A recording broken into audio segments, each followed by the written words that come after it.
So మనకి సమాజం అంటే ఏంటో తెలిసింది, అర్థమైందా? ఇప్పుడు సమాజం అంటే ఏంటనేది ఒక సాంఘిక సంబంధాలు కలిగినటువంటి వ్యక్తుల సముదాయాన్నే సమాజం అంటారని మనం తెలుసుకున్నాం అనమాట. దాంట్లో ఒకే సమాజంలో ఒకటి లేదా అంతకంటే ఎక్కువ సంఘాలు కలిసి ఉండొచ్చు, భాషపరంగా కానీ మతపరంగా కానీ, లేకపోతే రకరకాల ఏదో ఒక యువజనులంతా కలిపి ఆడవాళ్ళంతా కలిపి ఇలాగ రకరకాలైన సంఘాలన్నింటినీ కూడా ఏర్పాటు చేసుకుని ఉండొచ్చు. రైతులందరూ ఒక సంఘం, ఆడవాళ్ళందరూ ఒక సంఘం, యువకులందరూ కూడా ఒక సంఘం, ఇలాగా అనేక రకాల సంఘాలన్నీ కూడా ఈ సమాజంలో ఉండవచ్చు. తర్వాత చూస్తే సమాజ అభివృద్ధి, దీన్నే మనం సమాజం అనుకున్నాం కాబట్టి, అంటే ఏంటనమాట, అనేక రకాల కాంబినేషన్స్ సముదాయాన్నే మనం సమాజం అని అంటున్నాం. అనేక రకాలైనటువంటి రకరకాల బ్యాక్గ్రౌండ్కి సంబంధించినటువంటి వ్యక్తులందరూ కలిపి ఒక దగ్గర నివాసం చేస్తూ ఉంటారు, వారిని కూడా మనం సమాజం అని అనుకుంటాం. ఈ సమాజం అనేది అభివృద్ధి చెందాలి అంటే ఎలాగా, దాన్నే సమాజ అభివృద్ధి అని అన్నారనమాట. ఇచ్చారు చూడండి, దాన్ని కమ్యూనిటీ డెవలప్మెంట్ అని మనకి చెప్తారు. సమాజ అభివృద్ధి, సాంకేతికంగా సమాజాభివృద్ధి అనగా సహాయం పొందబడ్డ మరియు స్థానికంగా వ్యవస్థీకృతమైన స్వయం సహాయం, అంటే ఇంగ్లీష్ నుంచి తెలుగులోకి యాజ్ ఇట్ ఈజ్గా అలా దించేశారనమాట. ఏంటంటే community development is technically aided and locally organised self help అనే దాన్ని యాజ్ ఇట్ ఈజ్గా అలా దించారనమాట. సో సమాజాభివృద్ధి అనగా సహాయం పొందబడ్డ మరియు స్థానికంగా వ్యవస్థీకృతమైన, అంటే స్థానికంగా ఉన్నటువంటి అక్కడ ఉండేటువంటి వ్యక్తులందరూ కలిపి ఒకరికొకరు సహాయం చేసుకునేటువంటి పరిస్థితి, దాన్ని మనం ఏమంటున్నామంటే సమాజ అభివృద్ధి. అంటే ఏంటన్నమాట, అక్కడ నివసించేటువంటి వ్యక్తులు ఒకరికొకరు కోఆపరేట్ చేసుకుంటూ, ప్రభుత్వానికి కోఆపరేట్ చేస్తూ వాళ్ళు అభివృద్ధి చెందడాన్నే మనం ఏమంటున్నామంటే సింపుల్గా సమాజ అభివృద్ధి అని అంటున్నాం అనమాట. కాన్సెప్ట్ అది. అక్కడ ఎవరైతే అక్కడ నివాసం చేస్తున్నారో వాళ్ళు అభివృద్ధి చెందాలి. ఎటువంటి రంగాల్లో వాళ్ళు అభివృద్ధి చెందాలి? సాంఘికంగా అభివృద్ధి చెందాలి, ఆర్థిక పరంగా అభివృద్ధి చెందాలి, అలాగే సాంస్కృతిక పరంగా కూడా వాళ్ళలో అభివృద్ధి అనేది రావాలి. ప్రధానంగా ఈ 3 రంగాల్లో మనం చూస్తున్నాం అభివృద్ధి అనే దాన్ని ఎప్పుడు కూడా ఇలాగ ఒక 3 రంగాల్లో మనం గమనిస్తుంటాం అనమాట. సాంఘిక పరమైనటువంటి అభివృద్ధి, ఆర్థిక పరమైనటువంటి అభివృద్ధి, ఇంకా సాంస్కృతిక పరమైనటువంటి అభివృద్ధి. వీటినే మనం ఏమంటామంటే అభివృద్ధి అని మనం జనరల్గా చెప్తుంటాం అన్నమాట.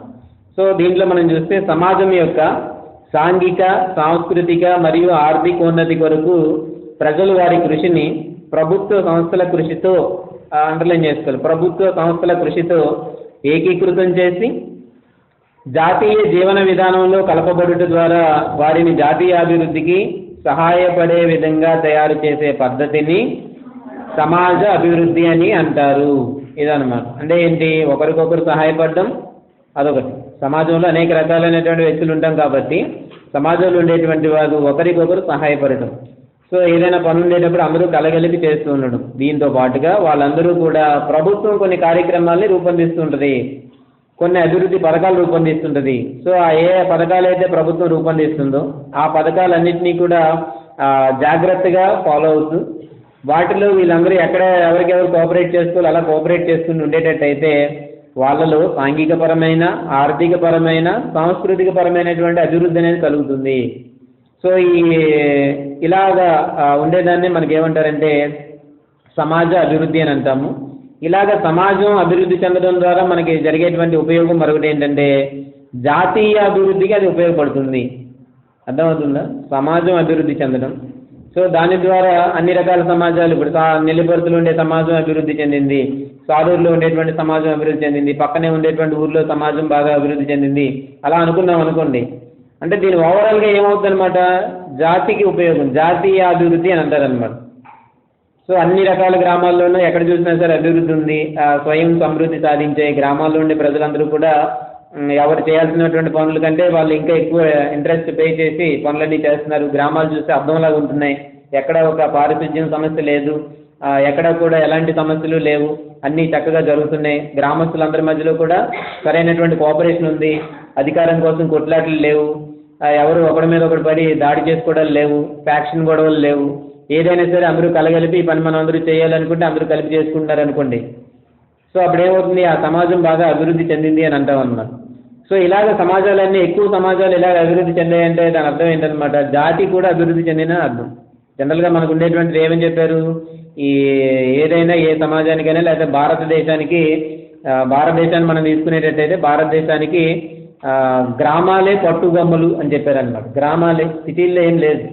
సిటీల్లో ఇక్కడ నుంచి వెళ్ళిందంతా అక్కడ వెళ్ళి ఇది చేసుకోవడమే తప్ప గ్రామాలు అనమాట. అందుకే మనకి పండుగలు ఏమైనా జరిగేటప్పుడు సంక్రాంతి, దసరా, ప్రధానంగా సంక్రాంతి ఇలాంటి పండుగలు జరిగేటప్పుడు హైదరాబాద్లో కానీ విశాఖపట్నంలో కానీ జనాలు ఎవరు ఉండరు, అందరూ గ్రామాలకు వెళ్ళిపోతుంటారు అన్నమాట. తాము ఎక్కడి నుంచి వచ్చామో ఆ గ్రామాలకు వెళ్ళిపోయి చూస్తుంటారు. అంటే ఏంటి, గ్రామాలు అనేవే పట్టుగొమ్మలు అంటారు, గాంధీజీ ఎవరో చెప్పినట్టున్నారు. సో సమాజం అంటే భారతదేశానికి గ్రామాలే అంటే ఏంటనమాట, వారి సంబంధించిన మూలాలన్నీ ఎక్కడున్నాయి, గ్రామాల్లో ఉన్నాయి. సో ఏంటంటే వాళ్ళ రిలేషన్ ఎక్కడుందంటే గ్రామాల్లో ఉంది. కాబట్టి ఈ గ్రామాలు అనేవి అభివృద్ధి చెందితే అది దేశం అభివృద్ధి చెందినట్టు, లేకపోతే జాతి అభివృద్ధి చెందినట్టు అర్థం అన్నమాట. అర్థమవుతుందా? సో అందుకే మనకి ఏం చెప్తారంటే ఏదైనా సరే గ్రామం డెవలప్ అవ్వాలి ముందు, గ్రామాలు డెవలప్ అయ్యేటట్టయితే దేశం బాగా డెవలప్ అయినట్టే అని. ఏదో 4 మెట్రో సిటీలు కట్టేసినంత మాత్రాన దేశం అభివృద్ధి చెందిందని ఎట్టి పరిస్థితుల్లో మనం అనుకోలేమన్నమాట. ఎందుకంటే దాదాపు 70% పైగా ప్రజలు గ్రామాల్లో నివసిస్తుంటారు. ఈ మెట్రో సిటీలు ఇలాంటివన్నీ ఉంటాయి కదా, మన సిటీలను ఏవైతే అనుకుంటున్నామో అభివృద్ధి అనేది దాన్ని చూసి మనం చెప్పలేమన్నమాట. లేకపోతే ఏముంది, రాష్ట్రానికి ఒక 2-3 మెట్రో సిటీలు లాంటివి కట్టేసి ఇదిగో మేము డెవలప్ అయిపోయామని చెప్పేస్తారు అనమాట. అదేం కాదు డెవలప్మెంట్. ఎందుకంటే 70% మంది గ్రామాల్లో నివసిస్తారు, 70% పైగా మంది వ్యవసాయం ప్రధాన వృత్తిగా జీవిస్తుంటారు. ఇలాగే 70% మంది నిరక్షరాస్యులు, లేకపోతే చదువు తక్కువగా ఉండేటువంటి వాళ్ళు. కాబట్టి ఉండేటువంటి 10%, 15%, 20% మంది మొత్తం ఈ దేశాన్ని అంతటినీ కూడా కంట్రోల్ చేస్తుంటారు అన్నమాట. చదువుకున్న వాళ్ళు ఎవరైతే ఉన్నారో వీళ్ళందరూ కూడా ఒక 25% మంది దాదాపు ఈ దేశాన్ని, ఈ వ్యవస్థల్ని, వీటన్నిటిని కూడా కంట్రోల్ చేస్తుంటారు. సో మిగిలినటువంటి 75% మందిని 25% మంది అలా కంట్రోల్ చేస్తూ ఉంటారు. అంటే అర్థం ఏంటనమాట, ఇది అన్నిటికీ మూలం గ్రామం అనేది అలా కాకుండా గ్రామాలే స్వయం సమృద్ధి సాధించే విధంగా ఉన్నాయనుకోండి, అప్పుడు ఏం జరుగుతుందంటే దేశం అభివృద్ధి చెందుతుంది. దేశం అభివృద్ధి చెందాలి, ఏమైనా కార్యక్రమాలు జరిగేటప్పుడు మనం మాట్లాడుకుంటాం కదా, ఏంటి దేశం అభివృద్ధి చెందాలి, ఇలా రకరకాలు మనం ఏవో అభివృద్ధి చెందాలి అంటే ఎవరి పని వాళ్ళు చేసుకోవాలి, గ్రామాలు పని చేసుకోవాలి, వాళ్ళందరూ ఒక పద్ధతిలో ఉండాలి. ఇలాంటప్పుడు దేశం అనేది అభివృద్ధి చెందుతుంది అంటాం. సో ఇలాగ అన్ని జాగ్రత్తగా జరిగినప్పుడు ఏం జరుగుతుంది అనమాట, ఆదాయం పెరుగుతుంది. ఇమీడియట్గా ఫస్ట్ వచ్చేటువంటి రిజల్ట్ ఏంటంటే అన్నీ అనుకున్నట్టుగా జరుగుతున్నాయి అంటే ఏంటంటే వ్యక్తిగతంగా ఆదాయం పెరుగుతుంది, అంటే ఆర్థిక అభివృద్ధి అనమాట. ఆర్థిక అభివృద్ధి తర్వాత రెండో అభివృద్ధి ఏంటంటే సాంఘిక అభివృద్ధి. ఇప్పుడు ఆదాయం ఉంది, బాగా 10 లక్షల రూపాయలు సంపాదించాడు, చెట్టు కింద వచ్చిన పందిరి వేసుకుని ఉంటాడేంటి. ఇప్పుడు 10 లక్షల రూపాయలు సంపాదించాడు, లేకపోతే ఒక 1 లక్ష రూపాయలు వచ్చింది, ఎందులోనో ఆదాయం వచ్చింది, పంట పండించినాడు 1 లక్ష రూపాయలు ఆదాయం వచ్చింది. సో 1 లక్ష రూపాయల ఆదాయం పట్టుకుని ఒక 2 కొమ్మల ముందు 2 కొమ్మల వెనకాల కట్టేసుకుని ఎక్కడ ఊరి మీద తిరుగుతాడా ఎవడైనా సరే? మరి ఎందుకు అలా తిరగట్లేదు? మరి పెడితే డబ్బులు ఖర్చు అయిపోతాయి కదా. అంటే ఏంటనమాట, సాంఘిక సంబంధాలు లేకపోతే సాంఘిక పరిస్థితి అనేది వృద్ధి చెందాలి అని అంటే ఏం చేస్తారంటే ఆ వచ్చినటువంటి డబ్బుని తీసుకెళ్ళి ఒక మంచి ఇల్లు కట్టుకుంటాడు. స్టేటస్, సోషల్ స్టేటస్ అంటామన్నా, వాడికి ఇల్లు ఉందా లేదా? మనం ఎక్కడో చదువుకున్నాం, మన ఎక్స్టెన్షన్లోనే చదువుకున్నాం, ప్రాథమిక ప్రమాణము గృహము. ఎందుకు అది గృహం అయిందని అంటే ఇమీడియట్గా అది మన జంతువులకి మనకి ఉండేటువంటి ఇమీడియట్ తేడా ఏంటనమాట, ఇల్లు. జంతువులు ఇల్లు కట్టుకోలేవు, మనం ఇల్లు కట్టుకుని ఉంటాం అంతే. జంతువులు అవి ఎంత విశ్వ ప్రయత్నం చేసినా సరే ఒక ఇల్లు కట్టుకోలేవు. ఇప్పుడు ఆవులు ఉంటాయి, కిష్టయ్య గారు ఆవులు గేదెలు అన్నీ ఉన్నాయి, సరే ఇక మాకేం సరిగ్గా ప్రొవైడ్ చేయట్లేదు కదా అని చెప్పేసి అన్నీ ఒక ధర్నా చేసి ఒక ప్లాట్లో ఇల్లు కట్టేసుకోవచ్చు కదా, వాటంతటే కట్టేసుకోవచ్చు కదా. అవి కట్టుకోలేవు, వాటికి ఆ కెపాసిటీ లేదు. కాబట్టి ఏంటన్నమాట, మనమే కట్టుకోగలం. కాబట్టి వచ్చినటువంటి డబ్బుని మనం ఏం చేస్తాం అనమాట, సాంఘిక పరిస్థితి మార్పు చెందే విధంగా మనం చూపెట్టుకుంటాం, స్టేటస్ పెంచుకుంటాం. ఒక సీజన్లో ఒక బిల్డింగ్ కట్టాడని అంటే రెండో సీజన్లో డబ్బులు వచ్చాయనుకోండి, దానిపైన ఇంకో అంతస్తు వేస్తాడు, ఇంకా డబ్బులు వచ్చాయంటే దాని మీద ఇంకో అంతస్తు వేస్తాడనమాట. ఇంకా అలా కంటిన్యూగా డబ్బులు వస్తున్నాయనుకోండి ఒక ట్రాక్టర్ కొంటాడు, లేకపోతే ఇంకా డబ్బులు బాగా వస్తున్నాయనుకోండి ఒక మంచి కారు కొనుక్కుంటాడు. ఇలా అనమాట. దాన్నే సోషల్ స్టేటస్ అని మనం పిలుచుకుంటూ ఉంటాం అనమాట. అంటే వీటి కోసం ఖర్చు పెడుతూ ఉంటారు. సో ఆ తర్వాత ఆటోమేటిక్గా సాంస్కృతిక పరమైనటువంటి కార్యక్రమాల్లో, ఆధ్యాత్మికమైన కార్యక్రమాల్లో ఆటోమేటిక్గా పాల్గొంటూ ఉంటారు. సో ఎప్పుడైతే ఇవన్నీ జరుగుతుంటాయో, అంటే ఎప్పుడు బాగా డబ్బులు వస్తాయో చేతికి, అంటే అంత టెన్షన్ లేకుండా ఉంటారో, అప్పుడు మిగిలినటువంటి విషయాల మీద ఎక్కువగా ఆసక్తి కనబరుస్తూ ఉంటారు అన్నమాట. ఏంటి మిగిలిన విషయాలు అంటే ఇవి సాంస్కృతిక పరమైనటువంటి కార్యక్రమాలు ఎక్కువ పాల్గొనడం, ఆధ్యాత్మిక పరమైనటువంటి కార్యక్రమాలు పాల్గొనడం, ఇలాంటివన్నీ ఆ తర్వాతనే వస్తుంటాయి అన్నమాట. తినడానికే తిండి లేదనుకోండి, తినడానికే తిండి సరిగ్గా లేనటువంటి పరిస్థితుల్లో అదర్ యాక్టివిటీస్ అన్నీ కూడా చేయాలంటే చాలా కష్టం. ఎందుకంటే ఇమీడియట్గా మనకి తిండి కావాలి, మధ్యాహ్నం భోజనం కావాలి, లేదు, ఎలా ఉంటుందో తెలియదు, ఎక్కడ ఉంటుందో తెలియదు. సో కాబట్టి దాన్ని చేసుకోవడం కోసం ప్రయత్నం చేస్తాం అనమాట. ఎప్పుడైతే ఆర్థికంగా వాడి పరిస్థితి బాగుంటుందో వెంటనే సోషల్గా బాగుపడాలని చూస్తారనమాట. దాంట్లో బాగుపడడానికి ఇమీడియట్గా చేసేటువంటి పని ఏంటంటే ఇల్లు కట్టుకుంటారు. అందుకే నాగరికత యొక్క ప్రాథమిక ప్రమాణము గృహం అని చెప్తాం. నాగరికత, నాగరికుడు అని మనం వారికి ముద్ర వేయాలి అని అంటే ఏం కావాలన్నమాట? ఒక ఇల్లు ఉండాల్సిందే. లేకపోతే చెట్టు కింద ఎట్టి పరిస్థితుల్లో మనం నివసించలేము. ఇది మనం గుర్తుపెట్టుకోవాలి. పశువులు లేకపోతే ఇవన్నీ మిగిలినటువంటి జంతువులు ఇలాంటివన్నీ కూడా ఎక్కడ పెడితే అక్కడే నివసిస్తూ ఉంటాయి. వాటికి ఒక ఇదే అవసరం లేదు, ఏం అవసరం లేదు. కాబట్టి వాటికి మనకు ఉండేటువంటి ప్రధానమైనటువంటి తేడా అది. సో ఎప్పుడైనా సరే సమాజం అభివృద్ధి చెందింది అని అంటే వ్యక్తిగతంగా వచ్చేటువంటి లాభం ఏంటంటే ఆర్థికపరమైనటువంటి అభివృద్ధి, డబ్బులు వస్తాయి. డబ్బులు వచ్చినటువంటి సాంఘిక పరంగా డెవలప్ అవ్వడానికి చూస్తాడు, ఇల్లు కట్టుకుంటాడు. ఆ తర్వాత ఇంకా బాగా ఉండేటట్టయితే సాంస్కృతిక పరమైనటువంటి అభివృద్ధి, తర్వాత ఏంటంటే సాంస్కృతిక పరమైనటువంటి అభివృద్ధి, అలాగే ఆధ్యాత్మిక అభివృద్ధి, ఇలాంటి వాటి మీద ఎక్కువ కాన్సన్ట్రేషన్ అనేది జరుగుతుంటుంది అన్నమాట. అభివృద్ధి అని అంటే అలా చెప్పుకుంటాం. ఒరిజినల్గా అభివృద్ధి అంటే మన మీనింగ్ ఏంటి? ఏదైనా నిగూఢమైన దాన్ని బయటికి తీసుకురావడం, లేదంటే వెలికి తీయడాన్ని మనం ఏమన్నామంటే అభివృద్ధి అని అన్నాం. ఆల్రెడీ మీరు ఇవన్నీ చదువుకుంటూ ఉండండి దయచేసి. నేను అందుకే మళ్ళీ ఒకసారి వెనక్కి వెళ్ళి మధ్యలో కొన్ని పాయింట్స్ ఇవన్నీ అడగడం జరుగుతుంది అన్నమాట. మీరు ఆల్రెడీ ఇంక ఎగ్జామినేషన్కి ప్రిపేర్ అయినట్టు ఉండాలి కాబట్టి వీలైనంత వరకు ఒకసారి అలాగే రివిజన్ చేసుకున్నట్టుగా ఉండాలి. అన్నీ చదువుకుంటూ ఉండండి. రీసెర్చ్ ఇలాంటివన్నీ ఉంటాయి కదా, ఎగ్జామ్స్ అన్నిటిని అటెంప్ట్ చేయడానికి ప్రయత్నం చేయాలన్నమాట. సో పాతవన్నీ కూడా ఒకసారి చదువుకోవడానికి మీరు ప్రయత్నం చేస్తూ ఉండండి. సో ఇక్కడ మనకి ఏమవుతుందనంటే సమాజం అభివృద్ధి చెందింది అని అంటే జాతి అభివృద్ధి చెందుతుంది. అర్థమైందా? అప్పుడు మనకి ఫైనల్గా లెక్కేస్తుంటారు అనమాట. జీడిపి అవన్నీ లెక్కేస్తుంటారు కదా, ఇంత పెరిగింది, ఇంత తగ్గింది, ఇలా చెప్తుంటారు అనమాట. వీటన్నిటిని బట్టి వాటిని లెక్కేస్తుంటారు అనమాట. దాన్ని బట్టి దేశాలు ఏ విధంగా ఉన్నాయనేది ఒక దేశానికి మధ్యలో ఉండేటువంటి వాటిని లెక్కేస్తుంటారు. ఒక దేశానికి రెండో దేశానికి అభివృద్ధి చెందినటువంటి దేశాలు, అభివృద్ధి చెందలేనటువంటి దేశాలు, ఇలాంటివి ఎలా లెక్కేస్తారు అనుకున్నారు? మరి అక్కడ ఉండేటువంటి సమాజాల్లో ఉండేటువంటి వ్యక్తుల ఆర్థిక పరిస్థితులను బట్టి లెక్కేస్తుంటారు. అప్పుడు తెలుస్తుంది అనమాట ఇది అభివృద్ధి చెందినటువంటి దేశము. అమెరికా లాంటి దేశాలు ఉన్నాయి, వాటిని ఏమంటారంటే అభివృద్ధి చెందిన దేశాలు అంటారనమాట.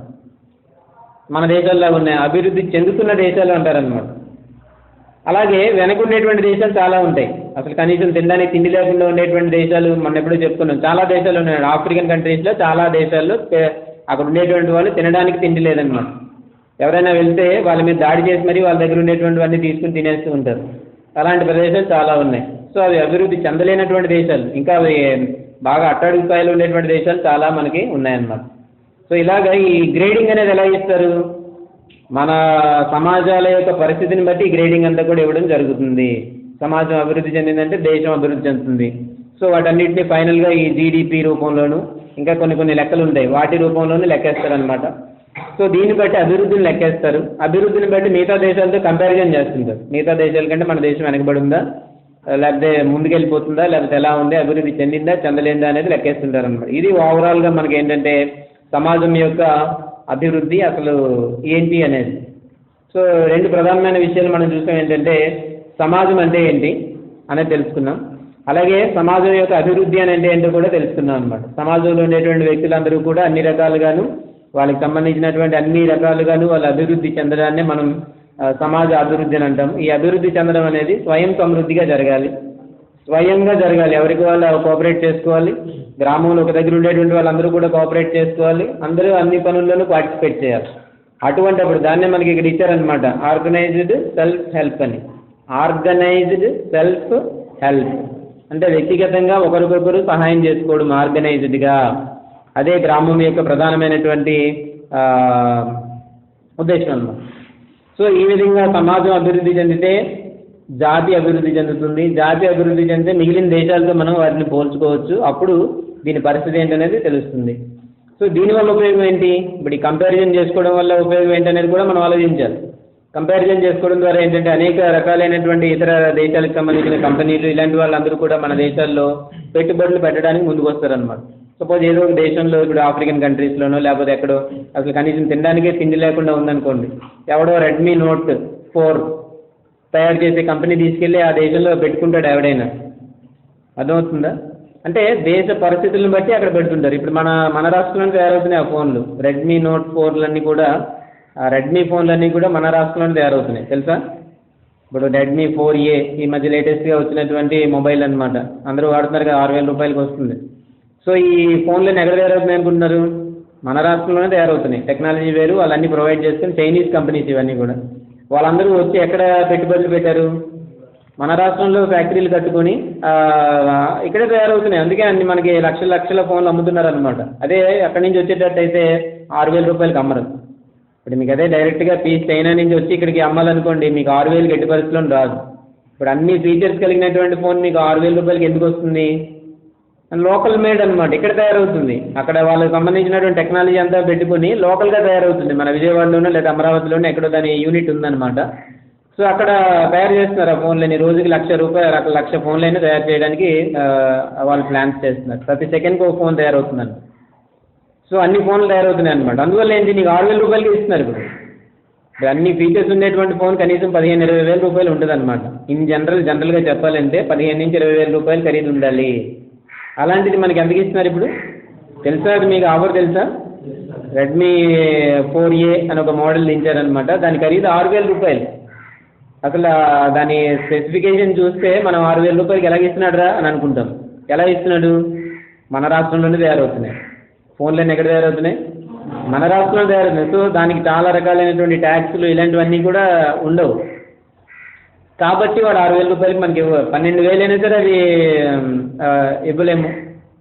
ఇన్ జనరల్ మిగతా కంపెనీలతో పోలిస్తే 12,000 అయినా సరే ఎక్కడో చైనా నుంచి రావాలనుకోండి, చైనా నుంచి రావాలంటే కనీసం 12,000 రూపాయలు అవుతుంది. వాడు అక్కడ కస్టమ్స్కి డబ్బులు కట్టాలి, ఇక్కడ కొన్ని ట్యాక్సులు కట్టాలి, ఇవన్నీ అందులో వేసిన తర్వాత 12,000 అయినా పడుతుంది ఆ ఫోన్. సో మరి ఆ కంపెనీ ఇక్కడ ఎందుకు వచ్చింది అంటే ఏంటనమాట, వాళ్ళు చూస్తారు ఇది అభివృద్ధి చెందినటువంటి దేశమా లేదా అభివృద్ధి చెందినటువంటి రాష్ట్రమా కాదా, ఇక్కడ పెట్టుకుంటే ఉపయోగం ఉందా లేదా, ఇలాంటివన్నీ ఆలోచిస్తారనమాట. సో జనాలే ఆకలితో కొట్టుకు తెస్తున్నారు అనుకోండి, ఇంకా నోట్ 4 ఎవడు కొంటాడు, లేకపోతే 4A ఎవడు కొంటాడు? అక్కడ పెట్టాడు అనుకోండి యూనిట్, దానివల్ల ఎవరికి ఉపయోగం? ఎలాంటి ఉపయోగం లేదు. కాబట్టి ఈ అభివృద్ధి చెందకపోవడం అనేది ఎన్ని రకాలైనటువంటి వాటికి అది ఉంటుంది అనమాట. మీకు ఎగ్జాంపుల్ అది రెడ్మీకి సంబంధించినటువంటి ఎగ్జాంపుల్ అదనమాట. సో ఎక్కడో చైనాలో ఉండాల్సినటువంటి కంపెనీ ఆంధ్రప్రదేశ్లో వచ్చి యూనిట్ పెట్టి అక్కడే ఫోన్లు తయారు చేసి చాలా తక్కువ ధరకి అందరికీ, ఇప్పుడు అందరూ అదే ఫోన్లు వాడుతున్నారు. ఎందుకు వాడుతున్నారు? చీప్గా వస్తున్నాయి కాబట్టి. 6,000 రూపాయలకి వచ్చేస్తుంది. 12,000, 15,000 ఉండే ఫోన్ 6,000 రూపాయలకి వస్తుంది. ట్యాక్స్లు ఇలాంటివన్నీ కూడా కట్ అయిపోయాయి అనమాట. అందువల్ల ఏంటి, ఎంత తక్కువ రేటుకైనా ఇవ్వగలరు వాళ్ళు అలా. సో దీన్నే మనం ఏమంటామంటే ఇప్పుడు ఏమవుతుంది, అది కూడా ఒక రకమైన అభివృద్ధి. 12,000 పెట్టి కొనాల్సిన ఫోన్ 6,000కి దొరుకుతుంది మీకు. అంటే ఏంటనమాట, ఫోన్ వాడే వాళ్ళ సంఖ్య పెరుగుతుంది, ఫోన్లు ఉపయోగించేటువంటి వాళ్ళ సంఖ్య కూడా బాగా పెరుగుతుంది. ఇలా పెరగడం వల్ల ఏంటంటే నెగిటివ్ అంతా పక్కన పెట్టండి, నెగిటివిటీ అంతా పక్కన పెట్టండి. పాజిటివ్గా మనం తీసుకునేటట్టయితే వాళ్ళకి సంబంధించి ఇంటర్నెట్ చూస్తారు, ఇంటర్నెట్ ఎక్కువగా చూస్తారు, బయట ఏం జరుగుతుందనే చూస్తారు. ఈ యూట్యూబ్ ఇలాంటి వాటిలో వీడియోల్లో చూస్తుంటారు ఏం జరుగుతుంది, అసలు బయట ప్రపంచంలో ఏం జరుగుతుంది. సో దానివల్ల ఏమవుతుందన్నమాట, మన విజ్ఞానం పెరుగుతుంది. దానివల్ల కొత్త అవకాశాలు మనం క్రియేట్ చేసుకుంటాం, కొత్త రకాలైనటువంటి అవకాశాలు క్రియేట్ చేసుకుంటాం. ఇలా కూడా చేయొచ్చా, కొత్త ఐడియా క్రియేట్ అవుతుంది. అంటే నెగిటివ్గా వాడితే మనం ఏం చేయాలి, 24 గంటలు సినిమాల్లో లేకపోతే ఇంకేవో చూస్తున్నారు అనుకోండి, దానివల్ల ఎవరికి ఎలాంటి ఉపయోగం లేదు. సో పాజిటివ్గా ఉపయోగించుకునే వాడికి ఉపయోగించుకున్నంత సో కొత్త ఆలోచనలు వస్తాయి, కొత్త క్రియేటివిటీ వస్తుంది, కొత్తగా వస్తుంది. మనిషి ప్లాన్ చేస్తాడు, ఏదో మంచి కంపెనీలో ఒక సైంటిస్ట్లా మారుతాడు, లేకపోతే ఇంకో కంపెనీయే పెడతాడు, లేకపోతే ఏదో చేస్తాడు. ఇలాగన్నీ చేసి ఆటోమేటిక్ డెవలప్మెంట్ అనేది. సో ఒకదానికి ఎలా లింక్ ఉందో చూడండి. సో వ్యక్తిగతంగా అందరూ కలిపి అభివృద్ధి చెందితే సమాజ అభివృద్ధి అని అన్నారు. అలాగే అనేక సమాజాలు కలిపి అభివృద్ధి చెందితే దాన్ని జాతీయ అభివృద్ధి అని అన్నారన్నమాట. ఇలాగ ఈ జాతీయ అభివృద్ధి చెందినప్పుడు ఏంటంటే విదేశాల నుంచి కూడా చాలా అవకాశాలు వచ్చేటువంటి అవకాశాలు ఉంటాయి. వాళ్ళు కూడా వచ్చి మనకి ఇక్కడ ఇస్తారు. ఇప్పుడు అదే కంపెనీలో అందరూ ఆడవాళ్ళే పనిచేస్తున్నారు. అంటే ఒక వీడియో ఉంది చూడండి అండి, ఈ రెడ్మీకి సంబంధించినటువంటి వీడియోస్ కొన్ని మనకి నెట్లో దొరుకుతాయి, చూస్తే అందులో ఉన్న వాళ్ళందరూ ఆడవాళ్ళే. ఆ రెడ్మీ నోట్ ఫోన్లు తయారు చేసిన వాళ్ళందరూ కూడా లేడీస్ అనమాట. వరాస్గా మొత్తం ఈ చివరి నుంచి ఆ చివరికి ఒక పెద్ద ఇది పెట్టుకున్నారు, 1 by 1 అలాగే దాన్ని ఏర్పాటు చేసుకుంటూ వస్తుంటారు అనమాట. సో వాళ్ళందరికీ అవకాశాలు దొరికి ఉద్యోగ అవకాశాలు పెరిగాయి. ఇప్పుడు ఒక కంపెనీని ఇక్కడ కొత్తగా పెట్టడం వల్ల ఏమవుతుంది, ఉద్యోగ అవకాశాలు పెరుగుతాయి. ఒక 2,000 మంది 3,000 మంది దాంట్లో పనిచేస్తుంటారు. నెల అయ్యేటప్పటికి వాళ్ళకి ఒక 5,000 10,000 అంత జీతం వస్తుంటుంది. సో వాళ్ళ కుటుంబాలన్నీ కూడా దాన్ని బట్టి బాగుపడుతుంటాయి. అంటే ఏంటి, ఇండైరెక్ట్గా అక్కడ ఏం జరుగుతుంది, సమాజాభివృద్ధి. ఇండైరెక్ట్గా మళ్ళీ సమాజాభివృద్ధి జరుగుతుంది. సో ఈ రెడ్మీ నోట్ 4 బాగుంది కదా అని చెప్పి మరి ఇంకో లెనోవో కంపెనీ ఉందనుకోండి, లెనోవో కంపెనీ వాడు కూడా మన రాష్ట్రానికి వచ్చారనుకోండి, వాళ్ళు కూడా యూనిట్ పెట్టుకున్నారు. మళ్ళీ ఒక 2,000 3,000 మందికి వాళ్ళు ఒక అవకాశాన్ని ఇస్తారు. మళ్ళీ ఏం జరిగింది, మళ్ళీ అక్కడ కూడా ఇండైరెక్ట్గా జరిగింది ఏంటంటే సమాజాభివృద్ధి. సో ఇది ఒక చైన్ రియాక్షన్ లాంటిది అనమాట. ఈ అభివృద్ధి అనేది ఎప్పుడు కూడా ఏంటంటే చైన్ రియాక్షన్ లాంటిది. ఎప్పుడైతే మనం పాజిటివ్ సైన్స్ మనం చూపిస్తామో ఆటోమేటిక్గా ఆ రిజల్ట్ కూడా పాజిటివ్గా ఎప్పుడు కూడా ఉంటూ ఉంటుంది. ఆంధ్రప్రదేశ్ తెలంగాణ నుంచి విడిపోయిన తర్వాత ఆంధ్రప్రదేశ్ ఉంది. దానికి ఒక రాజధాని లేదు, ఒక డబ్బు లేదు, ఏమీ లేదు. అసలు రాష్ట్రం రన్ అవుతుందో లేదో అని అనుకున్నారనమాట. ఆ రోజుల్లో ఎక్కువ ధర్నాలు అన్నీ చేశారు కదా, మీరు చేశారా? మీరు పాల్గొన్నారా? సమైక్యాంధ్ర కోసం మీరు పోరాటం చేశారా? మేము కూడా పోరాటం చేసాం. ఇక్కడ అందరినీ తీసుకుని వెళ్ళి ఇక్కడ ధర్నా చేయడం అన్నీ కూడా చేసామన్నమాట. ఎక్కడ మన కాలూరు అక్కడ పెట్టి మన ఇది ఈ పోడియం కూడా తీసుకుని వెళ్ళాం. ఈ పోడియం తీసుకెళ్ళి సెంటర్లో ఆ బోసు బొమ్మ సెంటర్ ఉంటుంది కదా, బోసు బొమ్మ సెంటర్లో ఇదే పోడియం తీసుకెళ్ళి అక్కడ పెట్టి ప్రసంగాలు ఇచ్చాం. అందరూ చుట్టుపక్కల అందరూ మన స్టూడెంట్సే, అందరూ స్టూడెంట్స్ ఉండి అందరూ మానవహారంగా ఏర్పడ్డారు. మధ్యలో ఇక ఎవరైతే టీచర్లు ఉన్నారో వీళ్ళు ఇంకా మిగతా వాళ్ళు అందరూ కలిపి రోడ్డు మధ్యలో ప్రసంగం అనమాట. 1 గంట 2 గంటలు ఇలాగా చేసాం ధర్నా. మరి ఇవన్నీ ఎందుకు చేసాం అంటే ఏంటి, ఒక భయం అనమాట. ఇప్పుడు హైదరాబాద్ విడిపోతే ఆంధ్రప్రదేశ్ ఎలాగైనా సస్టైన్ అవుతుందా లేదా, దీనికి ఒక రాజధాని లేదు, ఒక డబ్బు లేదు, ఏమీ లేదు, రేపు ఉదయం ఉద్యోగస్తులకి జీతాలు ఎక్కడి నుంచి వస్తాయి, ఇలా అన్నమాట. ఆంధ్రప్రదేశ్కి ఉండేటువంటి అడ్వాంటేజ్ ఏంటంటే కష్టపడే జనం అంతా ఇక్కడే ఉన్నారు. అంటే ఒక రకంగా చెప్పాలండి, తెలంగాణలో కష్టపడే వాళ్ళు లేరంటే దానికి ఏం చెప్పలేం. కానీ తెలంగాణతో మనం కంపేర్ చేసుకున్నప్పుడు ఆంధ్రప్రదేశ్లో తప్పనిసరిగా కొంచెం ఎక్కువగా హార్డ్ వర్క్ చేసే జనం ఎక్కువగా ఉన్నారన్నమాట. రైతులు కావచ్చు, ఉద్యోగస్తులు కావచ్చు, లేకపోతే ఇంకా మిగిలిన స్టూడెంట్స్ కావచ్చు, ఇలాంటి వాళ్ళందరూ అనమాట. అందరికీ ఒక రకమైన గాయం తగిలింది. ఎప్పుడైతే రాష్ట్రాన్ని విడగొట్టారో ఏం జరిగిందనమాట, అందరికీ ఒక గాయం అయింది. ఏంటి, మనకు అనవసరంగా రాష్ట్రాన్ని విడగొట్టారు, మనకు అవకాశాలు తక్కువ ఉన్నాయి అని జనం అందరూ ఏం చేశారనమాట, కుంగిపోలేదు. ఇలాగ అయిపోయింది, మనకి ఇంకేం లేదు, మనకి ఏం రాదు, డబ్బులు లేవు, మనకేం ఉండదు, రాష్ట్రం ఎంత అయిపోయింది, మన పని అయిపోయిందని ఎవడూ ఉండలేదు. ఏం చేశారంటే అందరూ కూడా ఈ 2-3 ఏళ్ళలో జరిగింది ఏంటో సింపుల్గా చెప్పాలంటే, వాళ్ళు ఎవరి కెపాసిటీకి మించి వాళ్ళు కష్టపడ్డారు. మీకు తెలుస్తుంది అది. రైతులైతే రైతులు కూడా, అలాగే ఉద్యోగస్తులు అయితే ఉద్యోగస్తులు, స్టూడెంట్స్ అయితే స్టూడెంట్స్, అందరూ కూడా ఎవరికి తెలియకుండా వాళ్ళకి, ఎందుకంటే లోపల ఒక గాయం తగిలిందనమాట. ఏంటి, సరైనటువంటి రాష్ట్రాన్ని ఎడగొట్టారు, తర్వాత మనకు అవకాశాలు ఉండవు, మన పిల్లలకు అవకాశాలు ఉండవు, తర్వాత రేపు నెక్స్ట్ జనరేషన్స్ దెబ్బతింటాయి అని చెప్పి ఒకరికి మించి అనమాట అందరూ కూడా అలాగా పాటుపడడం జరిగింది. అందువల్లే ఈ 2-3 ఏళ్ళలో ఎలాంటి ఇబ్బంది లేకుండా రాష్ట్రం ముందుకు వెళ్ళిపోతుంది అనమాట. ఎవరు కట్టాల్సినటువంటి ట్యాక్సులు వాళ్ళు ఇన్ టైంలో కట్టేయడం. ఇప్పుడు డబ్బులు రావాలంటే ఎక్కడికి వస్తాయి గవర్నమెంట్కి, మన ట్యాక్సులు కట్టే రూపంలోనే వస్తుంటాయి అనమాట. కట్టాలి, ఎందుకు, రాష్ట్రం అసలే సరైనటువంటి పరిస్థితుల్లో లేదు కాబట్టి 8% మనం కట్టి తీరాలి. ఇవి సైకలాజికల్గా ఉండేటువంటి ఫీలింగ్స్ అనమాట. అందువల్ల మన రాష్ట్రం ఎలా జరిగింది, వచ్చిన 2-3 ఏళ్ళలో పెద్ద ఏం తేడా లేకుండా నడిచిపోతుంది. అలా తెలంగాణ ఎలాగైతే ఉందో ఆంధ్రప్రదేశ్ కూడా అదే విధంగా నడిచిపోతుంది అనమాట. అసలు కనీసం 1 ఇయర్ అయినా నడుస్తుందా లేదా అని ఆ రోజుల్లో భయపడ్డారు అందరూ. 1 ఇయర్ అయినా ఈ రాష్ట్రం ముందుకెళ్తుందా లేదా అని అందరూ కూడా భయపడ్డారు అనమాట. కానీ ఇప్పుడు ఏం జరిగింది, ఇక ఒక రకంగా చెప్పాలంటే తెలంగాణతో కూడా ఇప్పుడు కూడా పోటీ పడగలిగే పరిస్థితి ఉందన్నమాట. మేజర్గా రిసోర్సెస్ లేవు, అన్నీ కొత్తగా తయారు చేసుకోవాలి. చివరికి మన యూనివర్సిటీకి ఒక బిల్డింగ్ లేకుండా చేశారు. ఇప్పుడు ఆచార్య ఎన్జీ రంగా యూనివర్సిటీ అనేది హైదరాబాద్లో ఉండేదన్నమాట. పెద్ద ఒక 200-300 ఎకరాల్లో హైదరాబాద్లో 200 దాకా ఎకరాలు ఉండేటువంటి ప్లేస్ మన యూనివర్సిటీది. ఉమ్మడి రాష్ట్రంగా ఉండేటప్పుడు అంత ఆదాయం ఉండేదన్నమాట, అంత ఆస్తి ఉండేది ముందు. వెంటనే దాని నుంచి వెళ్ళగొట్టారు బయటికి. దాని నుంచి మనం ఏం తీసుకోవడానికి కూడా ఏం లేదండి, దాంట్లో కనీసం ఒక బల్ల కూడా తీసుకోవడానికి లేకుండా మనకి పంపించారు. సో వెంటనే ఏం జరిగింది, రాష్ట్రం ఇమీడియట్గా ఏం ప్లాన్ చేశారు, మనకు కూడా అటువంటి దాన్నే విజయవాడలోనో లేకపోతే గుంటూరులోనో ఎక్కడో ప్రయత్నం చేశారు. యూనివర్సిటీ ఇప్పుడు ఆల్రెడీ కట్టేయడం జరిగింది. అలా 10 ఏళ్ళు 15 ఏళ్ళు 20 ఏళ్ళు అయ్యేటప్పటికి ఏంటంటే డెవలప్మెంట్ అనేది జరుగుతూ ఉంటుంది, కొత్త సంస్థలన్నీ వస్తుంటాయి. హైదరాబాద్లో కనీసం ఒక 100-200 జాతీయ సంస్థలు ఉన్నాయి. మనకేమున్నాయి ఇప్పుడు హైదరాబాద్లో అన్ని సంస్థలు ఉండేటట్టయితే మన విజయవాడలో కానీ లేకపోతే ఇవన్నీ చాలా తక్కువ అనమాట మన రాష్ట్రంలో ఉన్నటువంటి. సో అయినప్పటికీ కూడా మనకి డెవలప్మెంట్లో మనం ఎందుకు వినబడలేదు అని అంటే అర్థం ఏంటంటే అక్కడ ఉండేటువంటి జనం అందరూ కూడా ఒక గాయపడడం జరిగిందనమాట. ఏంటి, మనకి చాలా అన్యాయం జరిగింది కాబట్టి మనం ఏ విధంగానైనా సరే మన ఎంత మనకి శక్తి ఉంటే అంత శక్తి ప్రకారం మనం కష్టపడాలి అని వాళ్ళందరూ ఏం చేశారు, అందరూ అలాగే తెలియకుండానే కష్టపడుతున్నారు అనమాట. ఎవరికి తెలియకుండా వాళ్ళు కష్టపడుతున్నారు. అదే ఉద్యోగస్తులు కావచ్చు, ఎవరైనా చివరికి ఇంటి దగ్గర ఉండేటువంటి వాళ్ళు కావచ్చు, ఎవరైనా సరే వాళ్ళకి తోచిన విధంగా వాళ్ళు అవన్నీ కోఆపరేట్ చేస్తున్నారు, ఒకరికొకరు కోఆపరేట్ చేస్తున్నారు. ఇదంతా కలిపితే మళ్ళీ ఒక సమాజం అవుతుంది. అర్థమైందా? ఆంధ్రప్రదేశ్లో ఉండేటువంటి ప్రజలందరినీ కలిపితే అదొక సమాజం. ఓవరాల్గా మనం ఆలోచిస్తే ఏమవుద్దనమాట, ఆంధ్రప్రదేశ్ అంతా కలిపి ఒక సమాజం. సో సో ఈ సమాజంలో ఉండేటువంటి వాళ్ళందరూ కూడా ఒకే రకమైనటువంటి ఆలోచనలు కలిగి ముందుకెళ్తున్నారు కాబట్టి ఇప్పుడు వరకు కనీసం ఎలాంటి ఇబ్బందులు లేకుండా ముందుకెళ్ళిపోతున్నారు. చాలా కంపెనీల వాళ్ళు మన రాష్ట్రంలో పెట్టుబడులు పెట్టడానికి ముందుకు వస్తున్నారు అన్నమాట. రెడ్మీ వాళ్ళు అందుకే వచ్చారు. సో ఇక్కడ పరిస్థితి బాగుంది, బిజినెస్ కూడా బాగుంటుంది. ఇక్కడ చేస్తే చాలా మనం సక్సెస్ అవుతాం. ముందుగా ఊహించి ఎవరైతే వస్తారో వాళ్ళు ఆ విధంగా సక్సెస్. దానివల్ల ఏమవుతుంది, గవర్నమెంట్కి ఆదాయం వస్తుంది. రెండోది ఏంటంటే పెట్టినటువంటి కంపెనీకి లాభాలు వస్తాయి. మూడోది ఏంటంటే దానిలో పని చేయడానికి చాలామందికి ఉపాధి దొరుకుతుంది. చాలామందికి అనమాట 1000 మంది 2000 3000 మంది ఉన్నారట ఇప్పుడు ఆ యూనిట్లో అలా. సో దీన్ని చూసుకుని వేరే కంపెనీలు వస్తాయి, ఫోన్ల కంపెనీ కావచ్చు లేకపోతే ఇంకో కంపెనీ కావచ్చు. అప్పుడు ఏంటంటే ఆటోమేటిక్గా ఉపాధి అనేది వస్తుంది. అంటే ఏంటనమాట, సమాజం అంతా కూడా ఒక పాజిటివ్ యాటిట్యూడ్తో ఉండేటప్పుడు ఏంటంటే అవకాశాలు కూడా పాజిటివ్గా వస్తుంటాయి. అదే లేకుండా అయిపోయింది ఇంక మేము ఏం చేయలేము అది ఇది. యాక్చువల్గా మనకి 10 ఏళ్ళు టైం ఇచ్చారనమాట. ఉమ్మడి రాజధాని ఉండడానికి 10 ఏళ్ళు టైం ఉంది. 10 ఏళ్ళ వరకు మనం హైదరాబాద్ని ఎల్జీగా మనం వాడుకోవచ్చు, ఉమ్మడి రాజధానిగా ఉంటుంది. కానీ ఏం చేశారు మన వాళ్ళందరూ కూడా, నో, ఒకసారి అక్కడ వద్దు అన్న తర్వాత మనకి ఇక్కడ అవసరం లేదు.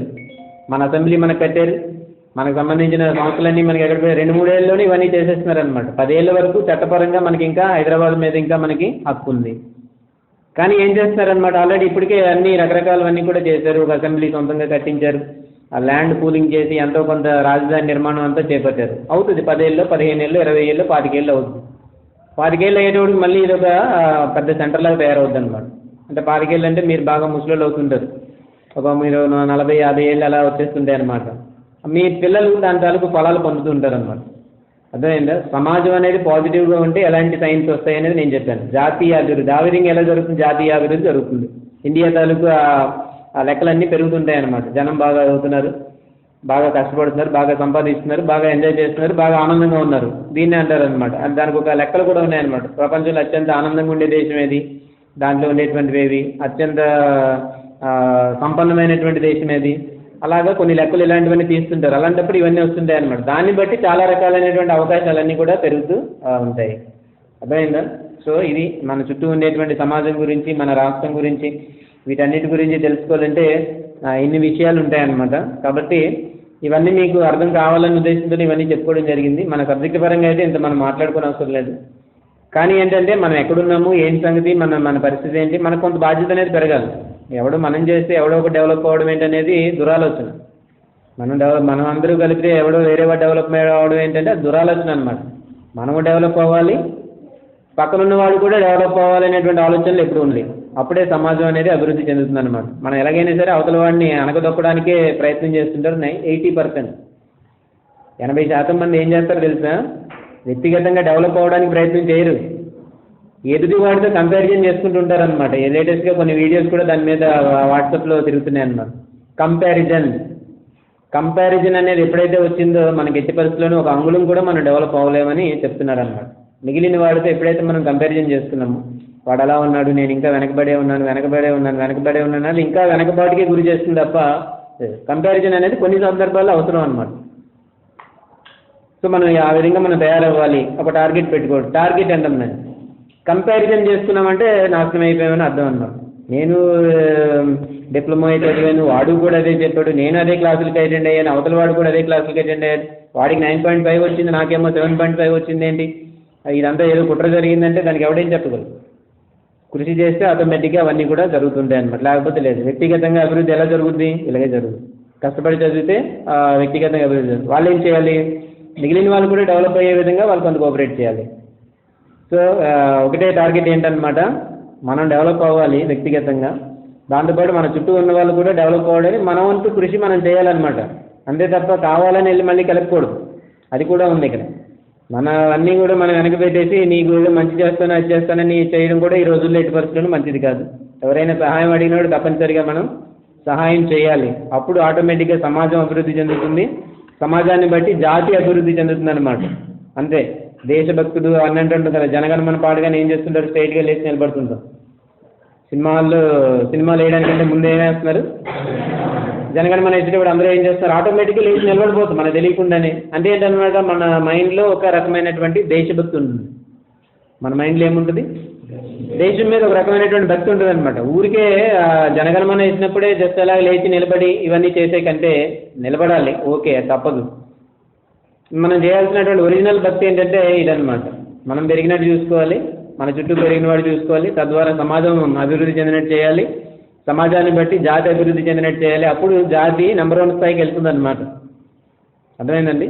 సో ఇది సమాజాభివృద్ధి అంటే ఎంత సీన్ దానికి ఉంది. సో సమాజం అంటే ఏంటో మనం తెలుసుకున్నాము, అలాగే సమాజం తాలూకు అభివృద్ధి అంటే ఏంటో మనం తెలుసుకున్నాం. సో ఇలాంటి లెక్చర్స్ అప్పుడప్పుడు మీరు వింటూ ఉండాలి.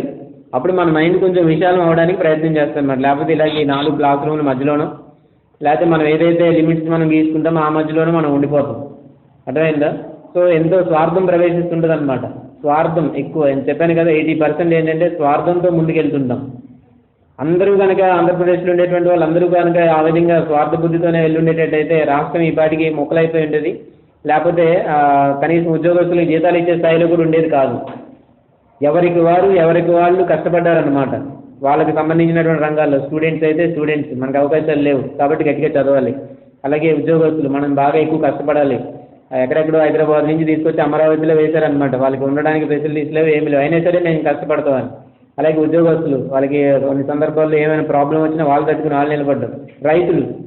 రైతులు కూడా అలాగే సరైన ధరలు లేకపోయినా ఏం చేసినా మనం ఈసారి మరి ఇంకా బాగా కష్టపడాలని చెప్పి చేయడం. ప్రభుత్వం మీద చాలా ఒత్తిడి లేదు. ఇండైరెక్ట్గా చెప్పాలంటే ఏంటంటే ప్రభుత్వాలు ఇలాంటి పరిస్థితుల్లో తాట తీస్తుంటారు ప్రభుత్వానికి. నాకు అవి చేయలేదు, అవి చేయలేదని. ఇప్పటికీ కూడా అంత వ్యతిరేకత లేకపోవడానికి కారణం ఏంటనమాట, ఈ ప్రజలందరూ ఎప్పుడో ఒక సందర్భంలో గాయపడటమే. గాయం చేసింది ఎవరు? కేంద్ర ప్రభుత్వం. ఎప్పుడైతే రాష్ట్రాన్ని 2 ముక్కలుగా విడగొట్టేసిందో ఇక మనమే కాదు, మన ఫ్యూచర్ పరిస్థితి ఏంటి అనేది ఆలోచించుకున్నారు అందరూ. మీరు కూడా అలా ఆలోచించుకోండి. నేను ఇప్పుడు బాగానే ఉన్నాను, రేపు నాకు పెళ్ళి అయిన తర్వాత, పిల్లలు పుట్టిన తర్వాత వాడి పరిస్థితి ఏంటి అనేది అందరూ ఆలోచించుకున్నారు. కాబట్టి స్వార్థం లేకుండా పనిచేశారు. ఈ 2-3 ఏళ్లలో స్వార్థం లేకుండా వాళ్ళందరూ పనిచేయడాన్ని బట్టే ఇప్పుడు రాష్ట్రం ఈ పరిస్థితిలో ఉంది. కొత్త కంపెనీలు కొత్త అన్నీ వచ్చి అటు గవర్నమెంట్కి డబ్బు వస్తుంది, కంపెనీలు లాభాలు పొందుతున్నారు, అలాగే చాలా ఉపాధి అనేది దొరుకుతుందన్నమాట. మీకు కూడా అన్ని అవకాశాలు అందుకే వస్తున్నాయి.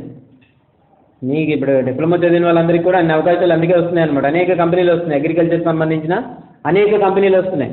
సో అందువల్ల మీకు అవకాశాలు పెరుగుతున్నాయి, ఉద్యోగ అవకాశాలు కూడా పెరుగుతున్నాయి అనమాట. సో దాన్ని బట్టి ఏంటి, మీ కుటుంబాన్ని జాగ్రత్తగా చూసుకుంటారు, ఎంతో కొంత ఇంటికి పంపిస్తుంటారు. 10,000 జీతం అనుకోండి, కనీసం ఒక 5,000 6,000 ఎంతైనా ఇంటికి పంపిస్తుంటారు కదా. అదే మీ పేరెంట్స్ రైతులు అనుకోండి, రైతులకు 5-6 వేల రూపాయల ఆదాయం ఎక్కడి నుంచి వస్తుందండి. ఎప్పుడో ఒక పంట పండించి అంతా 4 నెలలు 5 నెలలు అయిన తర్వాత వారాలు అన్నీ అయిన తర్వాత ఒక 25,000 చేతికి పొందుతాయి.